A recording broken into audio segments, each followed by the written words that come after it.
കെഞ്ചനെ വിളിക്ക്, അവൻ കഥ പറയട്ടെ. വിശ്വാസങ്ങൾ മരിച്ചു മണ്ണടിഞ്ഞ ആ സ്ഥലത്ത് ഒരു ഭ്രാന്തൻ കെട്ടുകഥകൾ പറഞ്ഞുകൊണ്ടേയിരുന്നു. അങ്ങനെ സൂര്യവർദ്ധൻ ആർക്കും തൊടാൻ പോലുമാകാത്തത്ര ഉയരത്തിലെത്തിച്ചേർന്നു. ഈ സാമ്രാജ്യങ്ങൾ ഭദ്രമായി കാത്തുരക്ഷിക്കുന്നതിനായി 5 പാർട്ട്നേഴ്സിനെ 5 സ്തംഭങ്ങളായി അവൻ തെരഞ്ഞെടുത്തു.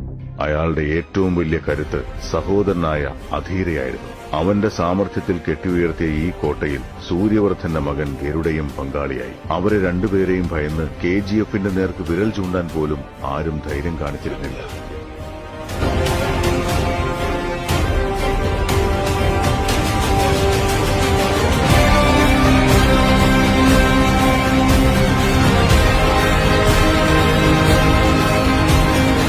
ഇതാണ് ആദ്യത്തെ അധ്യായം. കഥ ഇനിയാണ് ആരംഭിക്കുന്നത്.